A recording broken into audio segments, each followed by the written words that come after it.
Hi, everyone, and welcome to this Lighthouse Book event. We're here celebrating Selma Mayer's incredible new short story collection, Truth and Dare.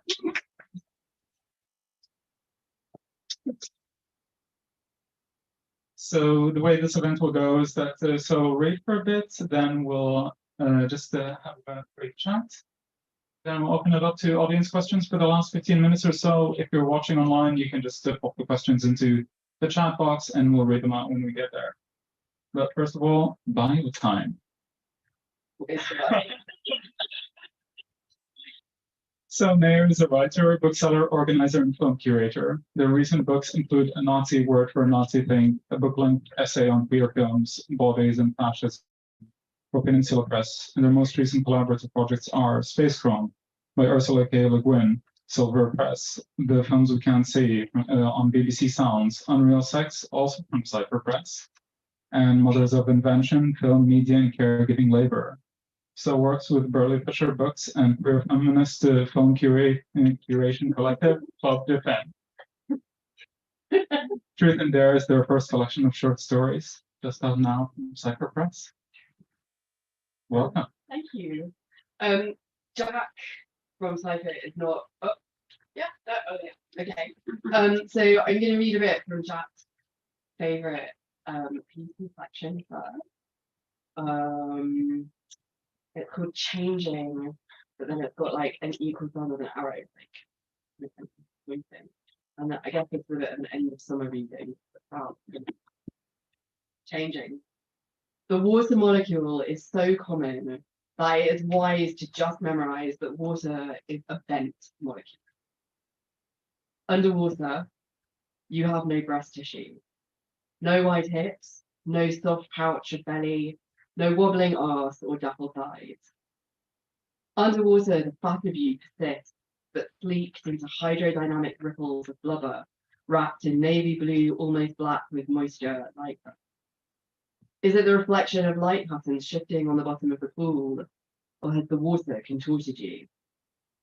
It could be the lower gravity, or it could be the bent molecules, where the two lone electron pairs, invisible when looking at molecular geometry, exert a little extra repulsion on the two bonding hydrogen atoms to create a slight compression to a 104-degree bond angle. When you are swimming, you know what this means. In your mucosal membranes, in your 73% water lungs, in your 79% water muscles. You use an app called Otter to transcribe what your voice makes, what others' voices make. You don't understand the code behind the AI, or why you always tick yes, the AI can use your corrected transcript to improve itself. You like to be helpful. You like to be part of something. You imagine it. The app or the data it processes. No, the interface behind and within them are both the swimmer and the pool, the invisible bonds behind the molecular geometry of natural language. It cannot understand names, abbreviations, slang. Your conversations become formal, spelled out. The singularity is here. You serve the machine.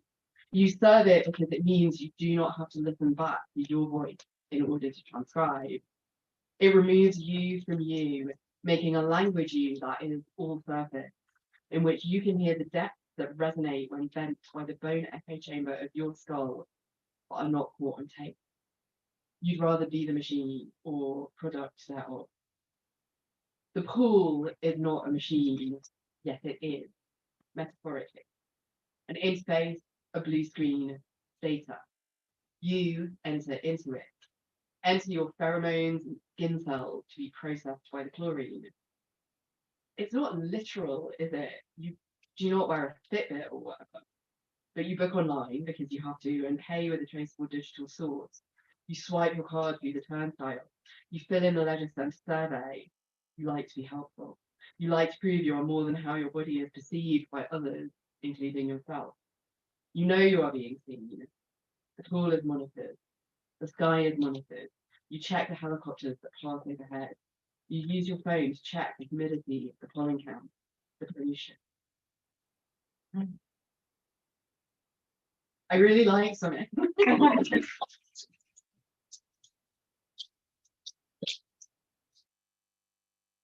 I'll just read the last paragraph so that people don't, everyone feels very surveilled now.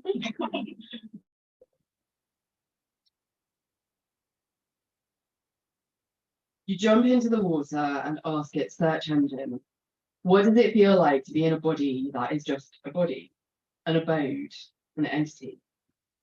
It is a child body at elemental play when you tell yourself you should be working. An animal body with fur and fear, fight or flight rising up over your usual freeze. Can't freeze in the water. A body that ripples with those arabesques of light that rise up from the gritty floor of the pool. If light is a wave as well as a particle, if light speed is a measure of both space and time, your body ripples with time, all the times it has been immersed and moving, all the times it has been becoming, molecular patternings. Your underwater body that could be has always been yours.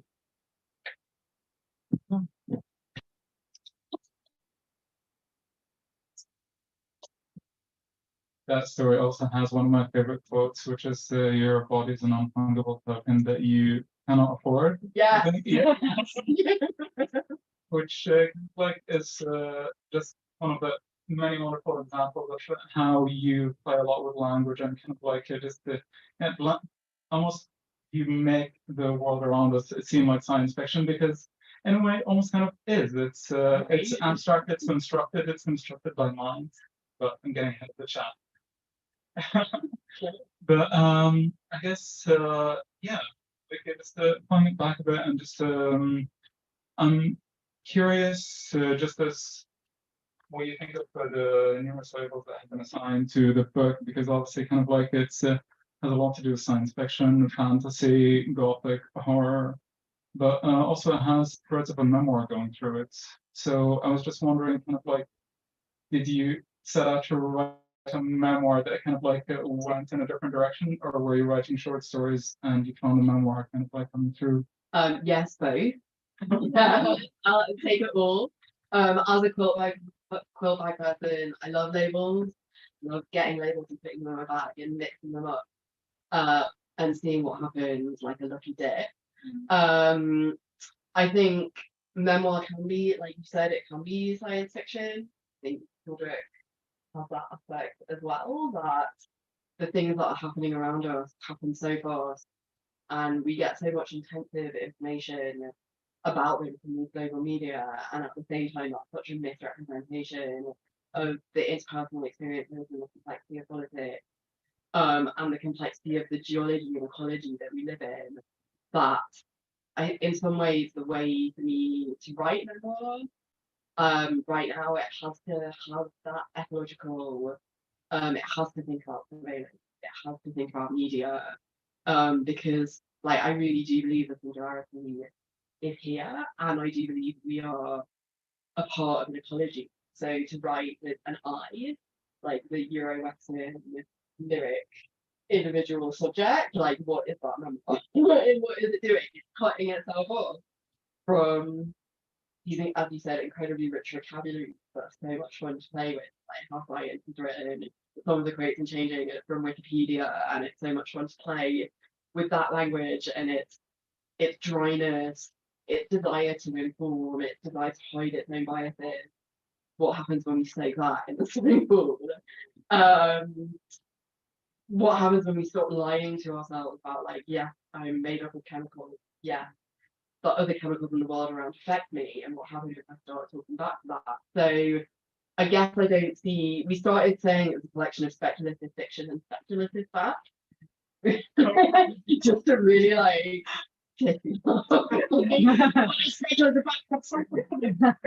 fake news. It's impossible to sell. What's up? Exactly. Yeah. Has an ungoogleable title. It's a made up genre. And I'm also, I just think it's like this really anglophone about like fiction. I remember reading an amazing interview between Teju Cole and Alexander Hemel, where they both like, so where are your books shelved in bookshops? And if you haven't read both of those writers, they're fantastic, and they tend to take an idea for a walk, like literally in Teju's novel memoir Open City. and that is like Ulysses, a man walking in this case through New York City, thinking politically, thinking aesthetically, the brilliant reader of photography. And I'm like, I don't know, I think so that I started book selling in 1997. Phase two. It was, many dramatic things happened in the year that year. End of the network agreement, and the publishment of the Women's Strike. But the other thing was the first publication of WGs in English. This question was, where do we shelve this book? What do we do with it? And like I worked in a Jewish workshop, so that was simple. It just went in Jewish writing. Amazing solution. And I really mean that because when you think about like area studies, writing or writing traditions that are not like these very disciplined, like Western forms, it's like, well, that can encompass folk tales, it could encompass theological writing, that is told through folk tales, it could encompass law giving that's also told through folk tales. So like I'm like, what is it? Like for me the important word in the book, for the sake of it, like a rude con, is on the title page, and it's conte, which is French, and it just means tales. So stories, like the word story comes from history, which means something true, something known. But of course, the point of the book was to like set out and say, well, like, what do we think we know? What do we think we know empirically? What do we know in our intuition that Western science tells us not to trust? And then what happens if we like mix that up? So it's like a total assault on the foundation of your Western knowledge, but wrapped up in poetry. I absolutely love that, and what a great way to end that as well. And I'm really aware of sitting in university. Yeah. Hopefully they can hear us. But yeah, because and obviously, and in that sense, your book is also very aware of language and kind of like linguistics as almost kind of being part of that embodied experience of the world as well. It's not just the kind of like some tool that we use to kind of like this to what's poetic and ethnocultural value. Like you do interrogate how those words come about. There's kind of like you interrogate to the word curse, ghosts, and Eastro. Yeah. So some of those pieces began as a project with disturbing one, using disturbing as a word. The weird thing is, if you look in the Oxford English Dictionary, which is this very authoritative text, like the more you look down through the history of words in English, the more often it's either from the church or military or changed its meaning in colonial era or both. So like I wrote one of the disturbing words about the word trust. We all think, like I trust you, but actually the major change in the word trust is the use of the word land trust, which is a settler colonial term for occupying land. And then so we created a land trust. So how is it possible to trust the word trust when its implications have so much to do with capitalism and colonialism, like antitrust law, which I don't really understand what it means, but it's something to do with money. And it's like so complicated, like no person who's not an economist can really understand it. And it's so like that the way that English as an imperial language tends to specialize itself out of the reach of people who speak it, take them out of the vernacular, or say, oh, you can't use that word like that anymore, and hide meanings in it. The very fact that you can't access the Oxford English Dictionary unless you have a library card, or you pay for a subscription. Like it's our language, we make it, and that's what I want to fight for. And it was just disturbing every time, looking into the word rest, and one of the like, oh, rest sounds so nice, and then it's like rest, the sum of money remaining to be paid on the debt. I rested. And of course, the relationship between rest and arrest. So like every word you look into, you're just like, English is fucking bullshit. and it's like the global policeman language, you know. And as an English user, like, it's my responsibility to interrogate that. It's also really fun, quite exciting. No, because I mean, you touched on quite a few things that I would love to talk about a bit more as well. Kind of, and speaking of crust as well, because there's like a different kind of crust that's really showed up in the book, which is trust in the reader. Great segue. Yeah. But yeah, so kind of because the book places a lot of faith and trust in the reader to actually kind of walk with you, while you kind of like meander and restructure those words and find different pathways through them. And speaking of kind of like just the almost rewilding words as well.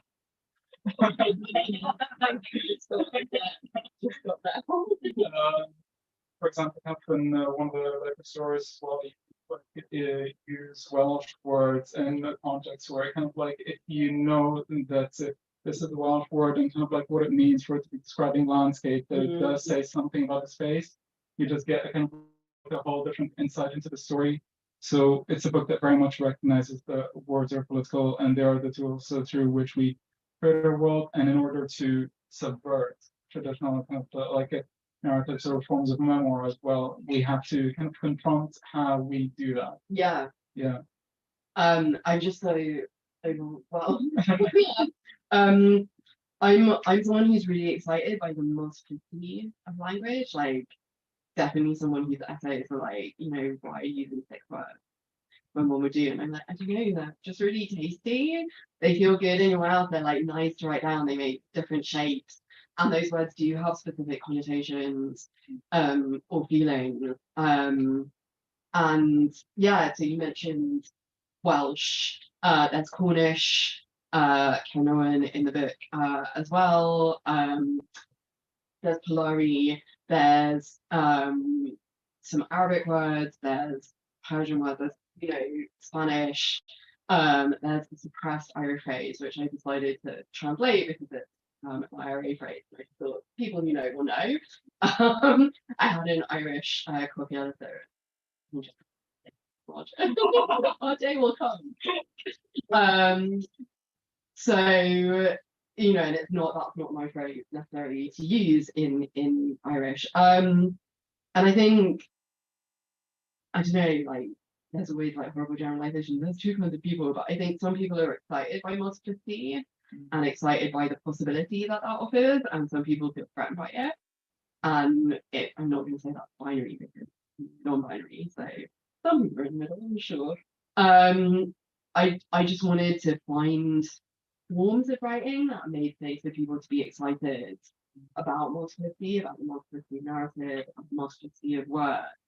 And when you start following the thread of a word, you know, Alice in Wonderland was a really big book that I read a lot as a child, it was read a lot as a child. And you know, it's a book that makes no sense. Like I tried to read that as an adult and I was like, what is going on? And how did I love this book? Snakes. But as a kid, like things like, oh, you know, like the baby when that sneezes just makes so much sense to you about the nonsense of the adult world. And as an adult, you forget some of that perception. And I wanted to get back to like what happens if we live like, and some of that comes through language of remembering that we swim in so many languages. So a friend of mine is a filmmaker, Campbell X, asked on Twitter a while ago. He was like, given how, you know, particularly he lived in London, now lives in Nottingham, when you walk around, like you're in a city of languages on street signs, what you're hearing, what people are looking at on their phones. Why is English fiction just like written in standard English? And I was like, have you read Keeping House? You know, have you read The Room Things by Yara Rodriguez? All books that are capturing those dialogue, that dialogue right across English, the languages people thought, family language on the page. But it is true that it's like, why is it so uncommon? Like, why is everyone jumping into like the different forms of language to play with and share? I hope it's generous act of sharing it rather than maybe like quite different languages. Just like having someone yell at you in different languages. I'm not gonna sing the Cornish song. You can go online. that much. Wait, okay, he's singing it. No. Oh, okay. Clearly not singing Cornish. I was like, how did I miss that in your No. research? Not me singing it, no. Some Cornish people in a pub. But yeah, and again, it is an invitation to the reader and to yeah, to actually kind of like engage with the story and almost to put themselves out there to have that trust, have that faith, because as you said, there's a lot of addressing you and also a we, which kind of like when I read it, I was just also kind of like just put a mental tick next to it, because it's one of those things where I mean, I study creative writing, we're told never write in second person, never write we. It's kind of like it will just not work, and it's just kind of like always Who taught you that? just teachers. It's university. There was just, it's the losing 25th, but maybe I'm going to say 30th. Books and probably other books that he's not me, you remember. Anniversary of the Virgin Suicide. And Jeffrey Genevieve has just written, everyone read it this week, right? A new introduction for it. Where he talked about finding the first person plural voice, and that he'd written several novels or starts of novels beforehand that were all first person or close third. And he was like, they were all very close to his own life.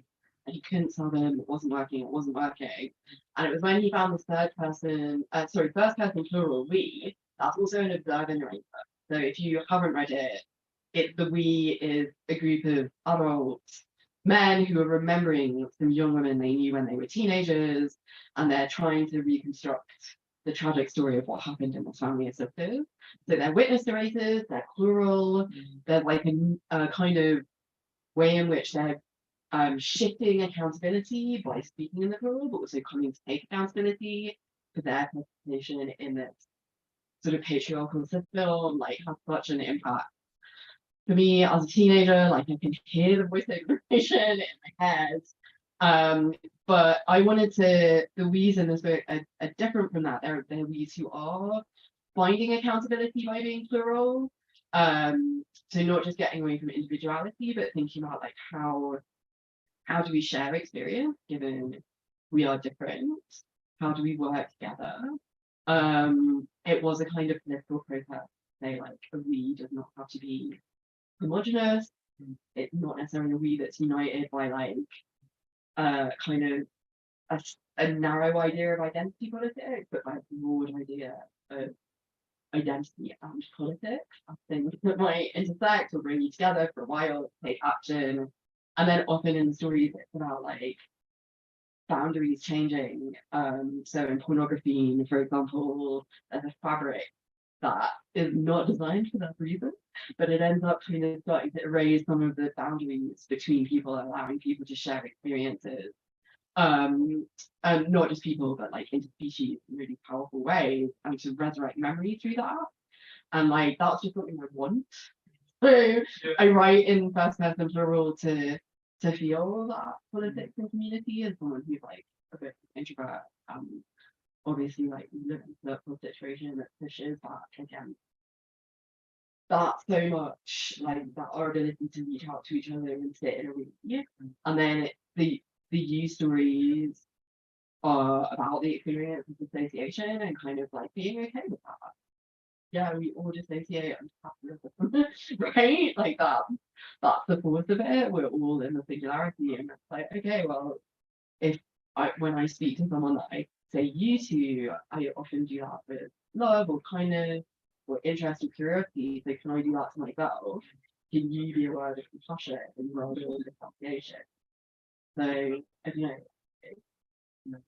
And I think you see it also in Vampire Story, where it's kind of like the discussion between like the narrator and someone else.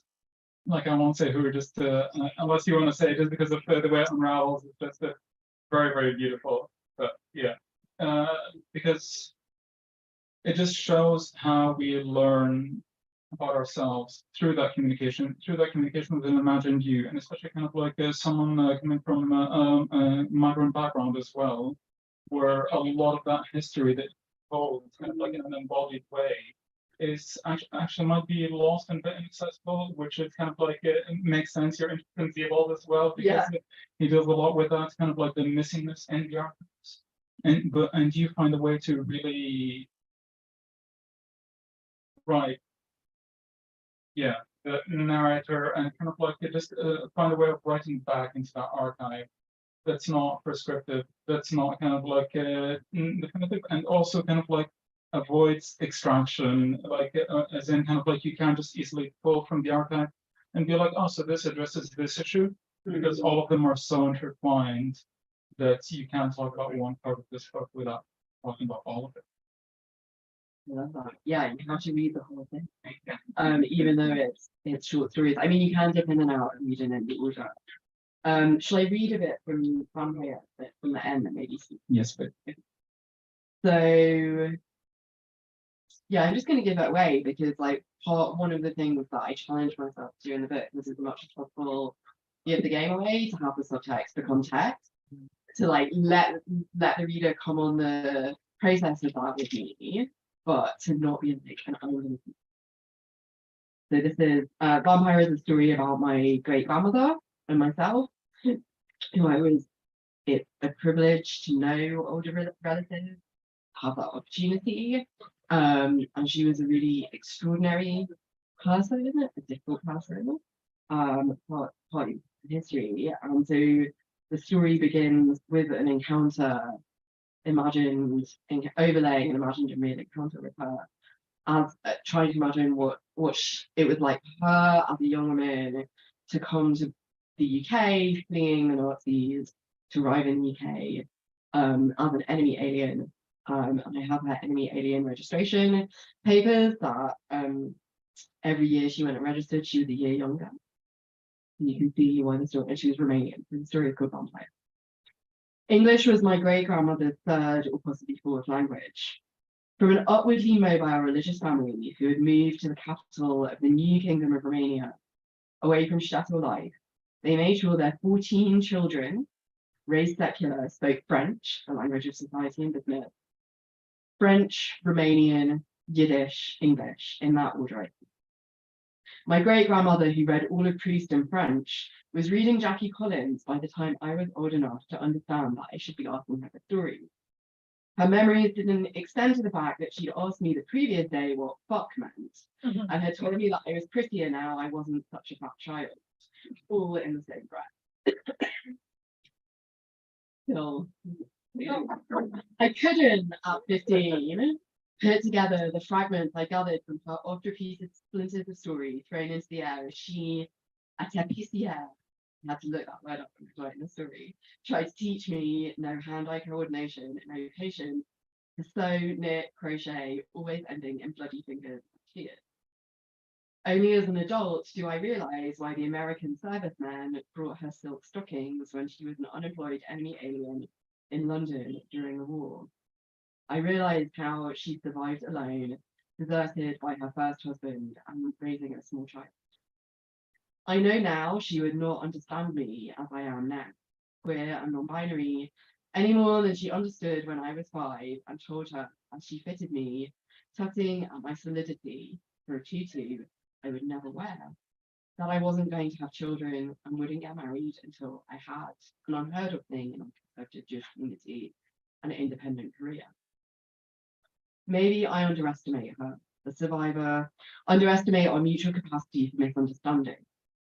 The vampire who infused the sense of another world into my veins from my early childhood, with her strong accent, strong food, love of books and textile artistry. Not every detective story turns up evidence, especially in migrant families, fragmented families who lie to survive. There are photographs of my great-grandmother and of me with our matching dark eyes and refusal to smile.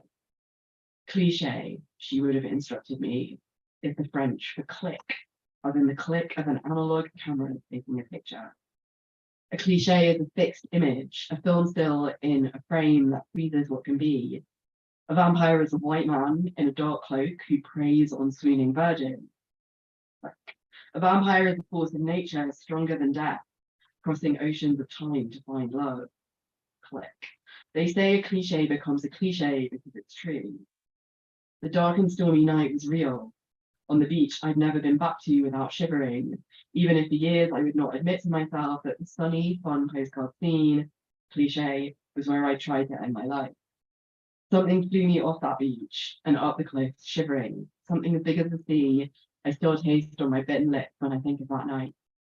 A vampire is a story of transformation, fire and water and earth and sky.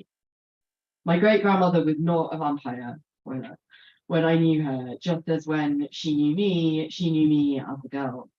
Vice versa is and was also always true. She was a vampire and I was not a girl because, look, I'm telling this story.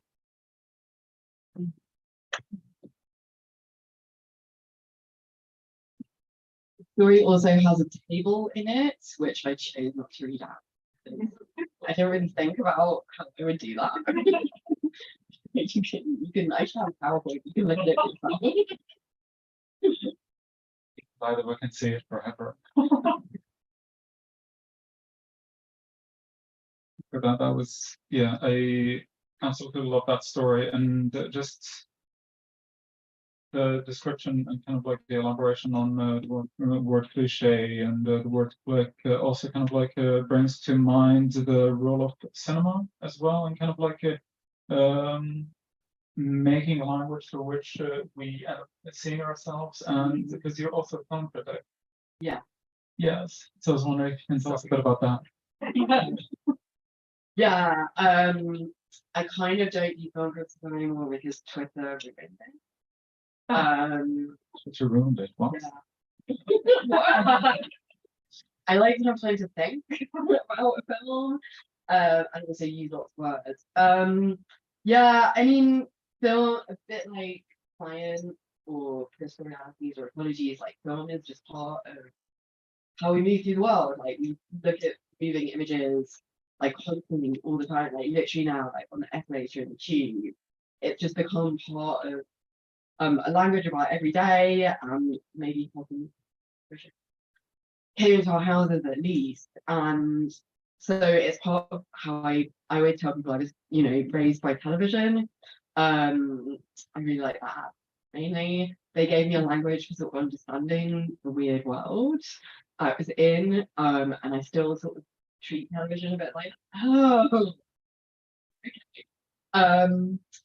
And so being able or having the privilege to move back and forward between working with the written word and working with the audiovisual moving image, I think they supplement each other. So when I get frustrated, like, why can't I find this resonance in contemporary fiction, or I can't find this resonance in the poetry that I'm reading. Sometimes when I go to film, I find it, and then maybe I can do a bit of stitching backwards and forwards. I think when I wrote an essay in like 2010, maybe 9, called Cinema Mon Amour, about the conversation between then contemporary British poetry and film. And like the answer is like almost none. And then a lot about Margaret Tate. I think must go to Rose Street tomorrow actually and say hi to her. And it's just changed so much. There are so many fantastic writers, visual image makers. It's been changed by people like John O'Connor. It's been changed by people like Heather Phillipson, who work across both. It's been changed by projects like the Lux, the Margaret Tate Award, which has made space for artists, filmmakers who often work with poetry, who are poets.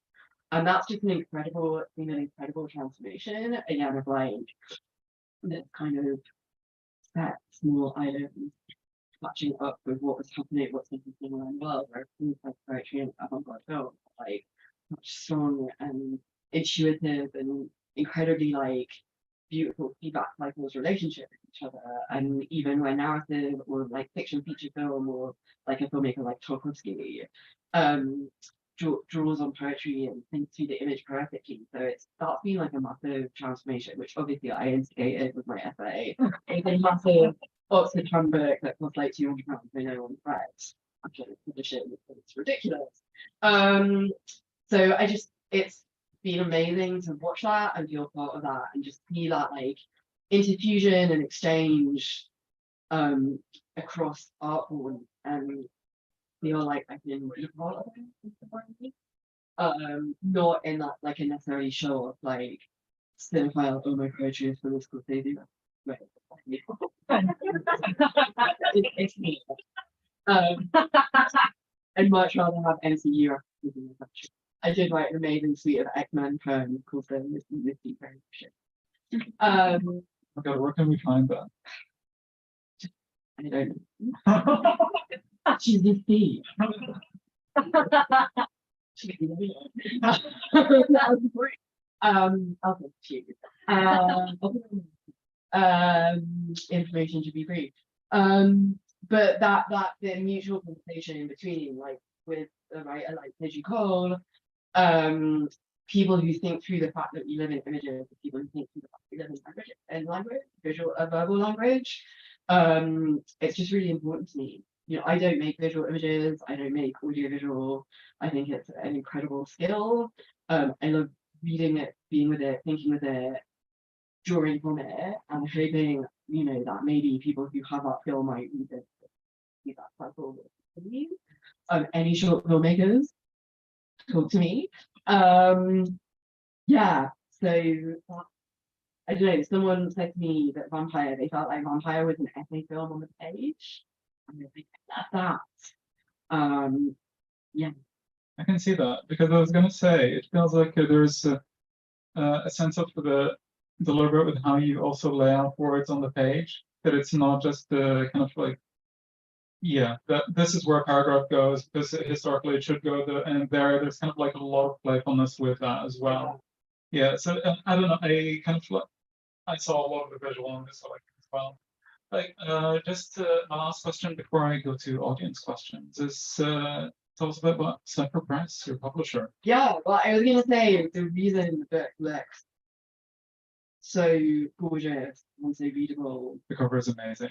The cover is amazing. Well, I said I wanted it to be like a hot girl summer read, but twisted. A beach read, but double take. It was not deliberately Barbie pink, but that happened. And I'm very happy that a lot of bookstores who did like queer bookstores that did Barbie windows are like, oh my god, it's the Barbenheimer book. Literally science fiction, Barbie, everything. Takes all the boxes. Yeah, yeah. So Cipher is also the reason that when you read it and put asterisks between the paragraphs, there are ampersands, because they were just like, yes, we can do that, and that is Cipher. They are the yes and publisher. They does everyone here know Cipher? Or should I do that? Well, okay, so Cipher Press have been going for 3 years. There was a really great plan that in 2020 they were going to publish like little anthologies based on live events. Starting with Isabel Widener's Queer Read This series at ICN London. They did one today. Like, well, let's do one based on a Zoom. Highlighting queer and trans writers and building up, working with audiences in this country, bringing incredible writers from North America to us, and publishing UK writers as well, such as Rumpet, Reed, and I just say it's like I'm from the 90s and I'm actually wearing a plaid shirt and combat pants. So my dream was always like to be on like the cool like DIY record label, and that is what Cipher Press is. And like when you meet another Cipher author, you're like,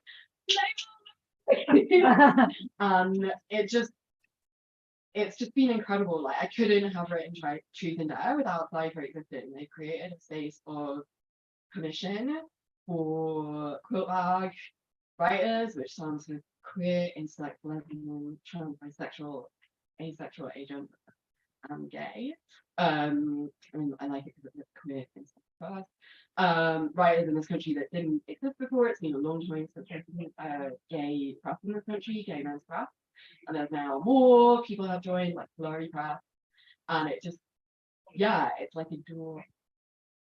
And that is magic. I'm hoping Jack is bright red at this point. And yeah, it really has been a dream of like, yes, and like every time I thought it would be like, oh no, it's too much. Like before publication, I panicked. And I was like, the book needs to only be half as long, and I'm going to take this out. They're like, no. So that was no, but it was no that was yes. And like, look, even the food cover, this is like looks like the football versus homophobia. So yeah, it's amazing to be the publisher where you're just like, I want to read all their books. I'm excited for everything they do. And I know, like Hajar, you publish your book. I just feel the same. They're a subscription publisher, and I was at like a red laugh a day. When a Hajar book arrives, I just like look at it and like I read it and then I tell people about it, make them order it. And we're just in an incredible age, right? As books, I think we can sell that. Like, yeah, the big five, whatever, they're like finally waking up to stuff, but it's all coming from indie, like, and like it's like Wagner stuff, like it's just amazing. It's like so exciting. I want it to carry on. And I think maybe one of the things we can also chat about as a group is like, how do we keep bookshops like how do we keep bookshops like going, because things stuck right now. Yeah, so I love buy all their books. If you haven't read Like Harry Potter yet, it is amazing. It's like queer Real Housewives, Times of Sopranos. And it's hot and it's funny and it's a revenge thriller. Very flat fight. Yeah. And you'll read it and you'll be like reading it at a cafe and people come up to you and you're like, oh my god, what is that book? Just speaking of hot, there's like a story here that features Vivian found in Turing, and I'm just like, yeah, I had to leave the cafe. All right. So I want to say truthfully, it's not just Wittgenstein and Turing, it's Wittgenstein and Turing and the University Library of Cambridge.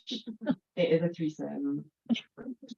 There is jealousy because the library is in love with Turing and doesn't think of Wittgenstein. I'm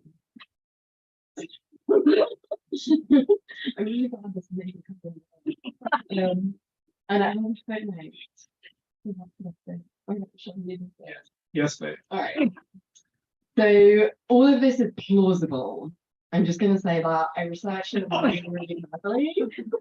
It's all plausible, but it is fiction. If you do know the Turing estate, please. I remember their bodies. I said the story is narrated by the Cambridge University Library / the Fens, of which the Cambridge University Library is the Fens struck on.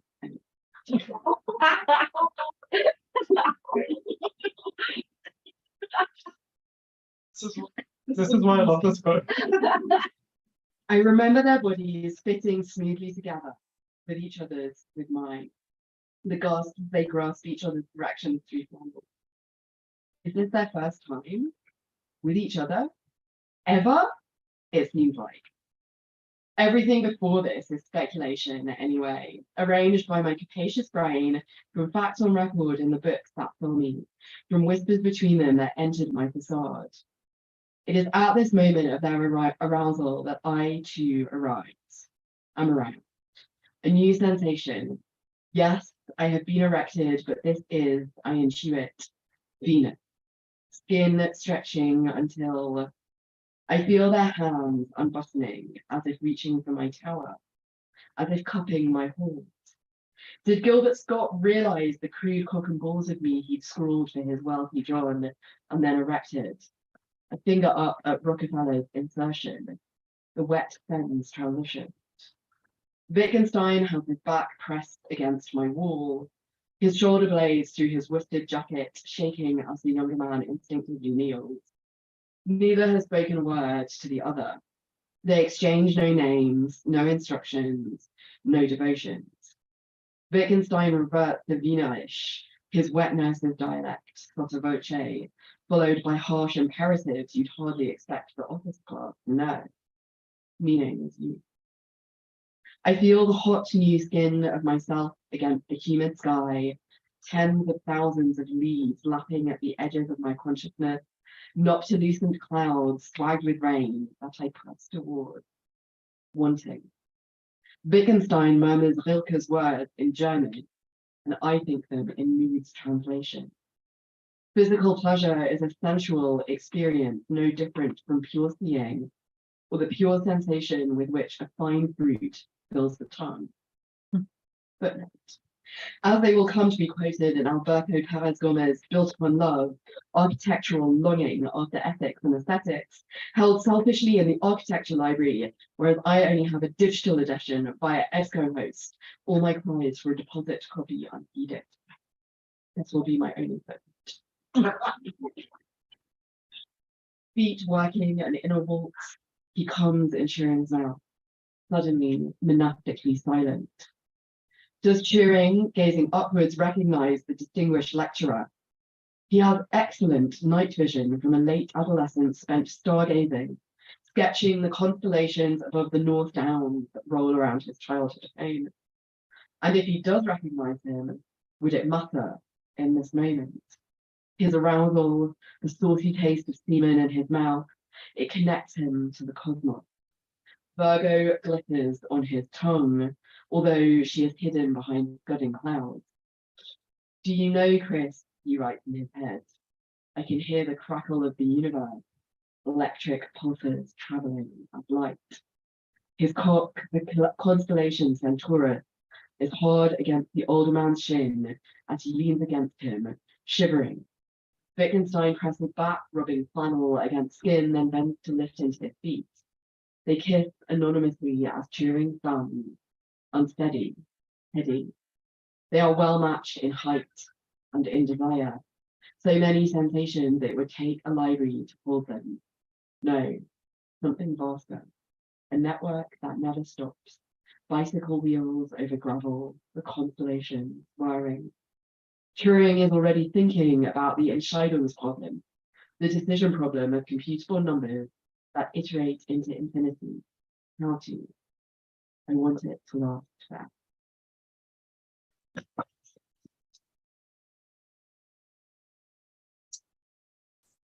Just how you play with the knowing and the not knowing, like in this story, and just throughout the rest of the book. It's amazing. But now I will turn it towards you.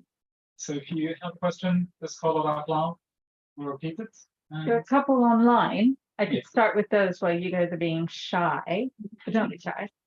The first one is from Corey, who asked, if any of your stories were to be made into a film or short, which would you most like it to be? I definitely want an anthology series like American Horror Story.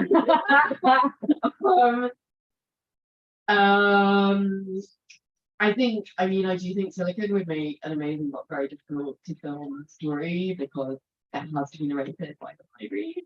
I think the final story, Gene Elegy, which is among other things a tribute to Derek Jarman, whose name the protagonist forgets deliberately. I'm like, no, I know it's a story about Derek Jarman's films, but I pretend it. I think would be a beautiful film just because Dungeness is one of the most extraordinary places. It's a place that was made holy by a filmmaker who was literally canonized as a nun, one of the sisters of perpetual indulgence. And it would be like an incredible part of the cycle of alternative British cinema to see that refilmed. It's a story about music. I think we could persuade at Navy to let us use one of her songs for it. And it's also a story that like makes reference to an incredible thinker called Sandy Stone, who's the subject of a film called documentary called Girl Island, a biopic that's being made at the moment. So maybe we could use some of that film as well. So it's like was in conversation with that moment. And with Derek Jarman's work, and it's about like an incredibly visual place. And then one of the stories is Totnes Observation, is itself like a little anthology film of like vignettes that each set in a different place in the British Isles in a different moment post-apocalypse, and each has like a different moment with a bird. as a sort of spirit messenger, and I think that would make an like amazing collective film project that could use documentary, it could use nature filmmaking, music video. I'm really pitching this. Pitching it. And it also has this kind of like documentary voice, the mass observation project. So I hope that answers Corey's question and that Corey, the filmmaker. Yeah, so I think any of them, I think perhaps those two in particular, their sense of place would I think attract filmmakers. Especially the movement and mass observation. It's just, yeah, I can see that. That story does have quite a lot of sex in it as well. So if Iris Sachs is like over pasture, we can one of the sex and tough Welsh words. I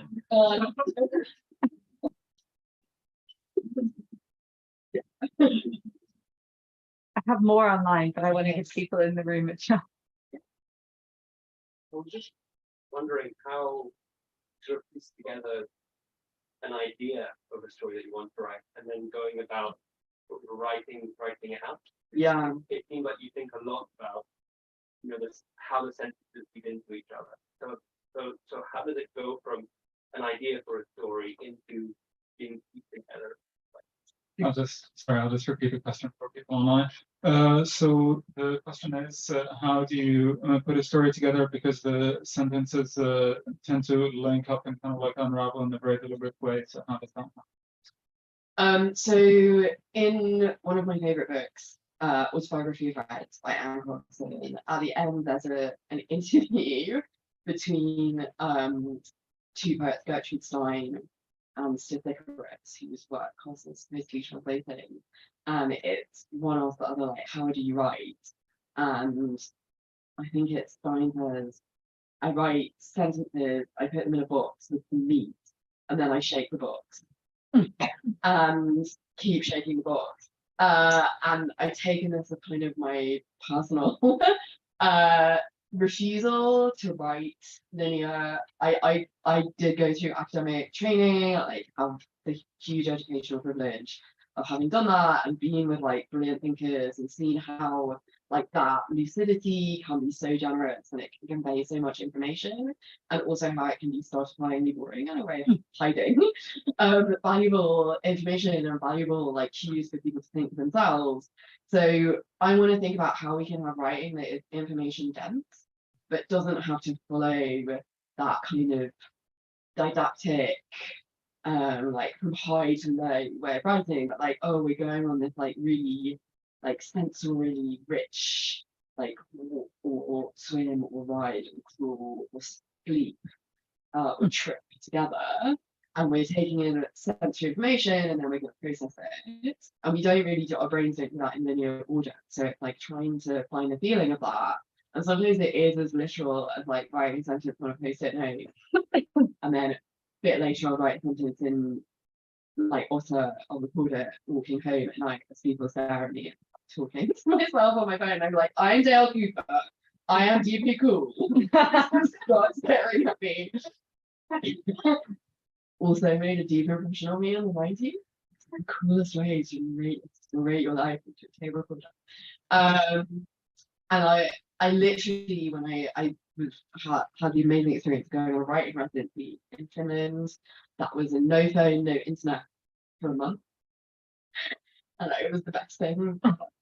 And I just took a folder full of bits of paper and some documents on my computer, and I had what was called the residence called the murder wall.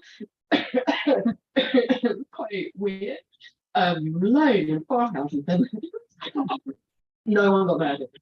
And which is like index cards spread out all over the wall, and would like put and like push pins and like bits of string, and it would be like this paragraph could go in this story, but then it links up to this idea. And I think at one point, like on my email deck, you were allowed 1 hour of email a week. Email Justin and a photo of it. And I was like, the structure of the book is a spiral. And they emailed back and they were like, yeah, good luck, try again.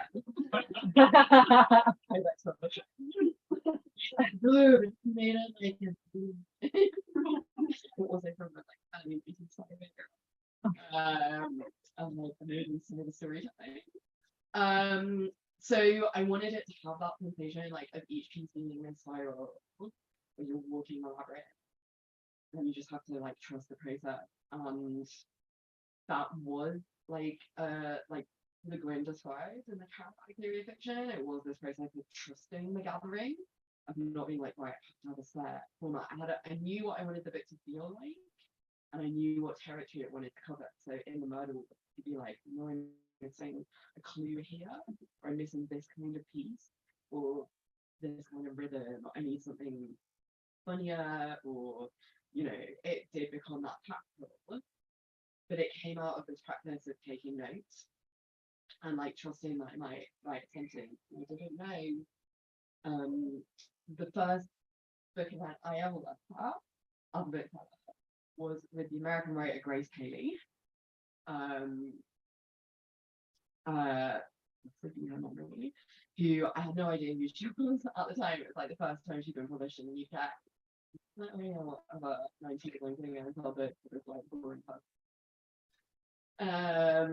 Having no idea, like that, she's like one of the great writers of the 20th century and like great activist, incredible person. And like, I just love and I'm getting to like hear this person talk. And at the end, I was like, I'm gonna ask this shit. And so I said, you write poetry and you write short stories and you write a novel. How do you know when your idea, like which form is it? And she said, when I write the first line, I don't know. When I write the second line, that's when I know. And it's like, okay, so I'm just gonna write a lot of first lines. I love first lines, I love beginning, I'm an Aries. I love starting something. It's visuals and end fuck.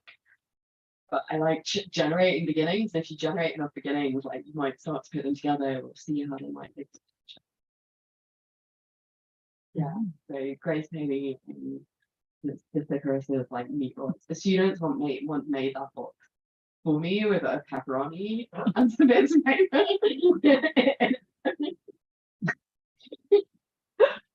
I love that. I love the dedication to an idea. But yeah, the concept of so many beginnings, I mean, it makes sense as well. Just think about like how this book begins as well, because yeah, it's just like how the lines break. But because it's not like it's described as short stories, but it has very much like a poetic sensibility to it, and that sort of texture to it. There's a lot of repetition, and there's that sense of like constant return. Yeah, I think we have time for one more question. Yeah, or maybe one in the room, one online. Yeah, I'll try and answer more. So Jay's question probably ties nicely into that, which is you joked about genre and your book being between across genres. As a bookseller, where do you shelve this book? And what is your favorite impossible to shelve book by someone else? So the question. They'll be able to hear it from me. So I shelve this book in store favorites.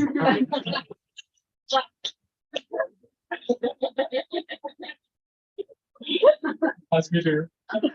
My colleagues at Burning Fish actually, I'm not working on the shop for the moment. They shelved it. It's my favorite book. It's like, maybe you can change something else.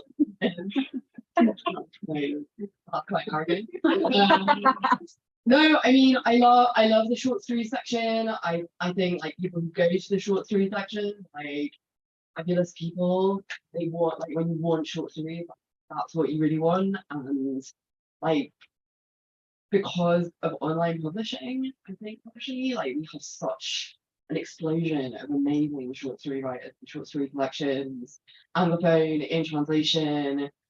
Do I want to be on the shelf with Mariana Enriquez, Carmen Mariana Prado? Absolutely. I think the same with essays, like online publishing, there's so many more people writing in that form, being collected. I'd be happy in either. My favorite hard to shelve, but I mean, I love that we have a staff member at Burning Fisher who constantly shelves Little Blue Encyclopedia by Hazel Jane Plant in film studies. It's about a made-up television show. It's a novel, but it does it so well. They're like, no, I'm putting it in film and TV. And I love that people might encounter it there. I think like missed shelvings, can be really productive encounters. I think whether that's around like assumed age ranges or assumed genres. So, you know, tables have such an important role to play. Yeah, I will say that I just really like also changing signs on shelves. So our non-fiction section is like constant like set of changing terms by what we call it. Yeah, so that's gonna be my like slight answer. I love it, and especially again, it's kind of like smaller publishers who they're the ones who can take those risks and kind of like put out books that do conflict boundaries and Yeah. kind of like blur those categories. Any questions from the room? They're shy. It's okay. I was starstruck too when they came in. I just talked too much. You could also ask questions afterwards when you get your book signed, if everyone's patient. Well, with that, thank you so much for this incredible time, for the chat, and for this book. Where do you like your book?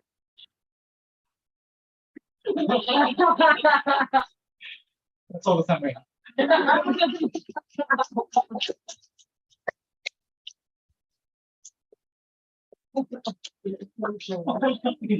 Yeah, essential reading, just always in the window.